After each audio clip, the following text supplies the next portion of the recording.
času, ko so begunci iz Republike Jugoslavije začeli hoditi v Slovenijo. Delala sem na srednji šoli in mi smo vključili v pouk več beguncev.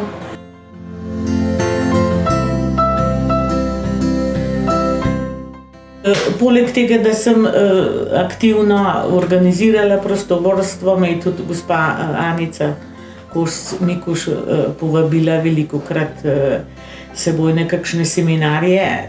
Mislim, da je smatrala, da imam to zelo dobro organizirano in sem potem po drugih republikah tudi v tej organizaciji predavala. Povabili so me v nadzorni odbor, čeprav nisem jaz financer, ampak pregledam pa program zmeraj dosti natančno. In v svojem kraju na Bledu sem začela organizirati prevažanje hrane, to se pravi prevažanje viške hrane. In trenutno imamo zdajle 91 oseb, oskrbujemo z viški hrane. Imam 11 prostovoljcev, ki vsak večer vozimo to hrano, ki jo dobimo v trgovinah in jo potem še isti večer razvozimo do uporabnikov.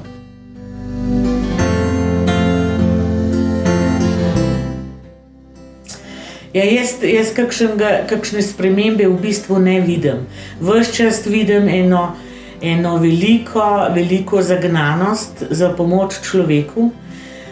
Tako kot od začetka jaz nisem toliko ekipe poznala, bolj sem poznala gospo Anico Kos-Mikuš.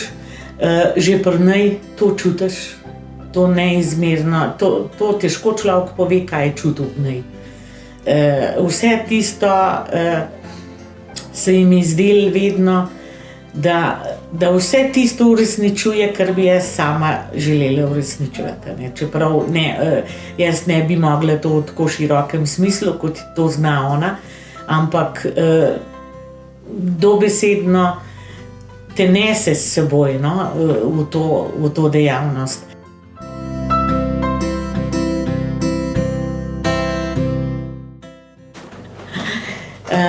Jaz mislim, da slovensko filantropijo čaka še zelo aktivna bodočnost.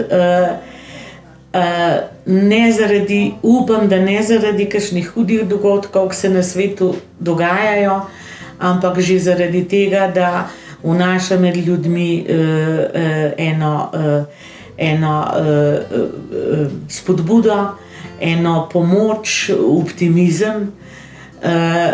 Posebno za tiste ljudi, ki pač imajo malo manj, ali so bolani, ali kakorkoli, ali so ostareli, ker se mi zdi to za družbo zelo pomembno. In nažalost, če država zadosti za to ne poskrbi, hvala Bogu, da imamo take organizacije in da tako delujejo.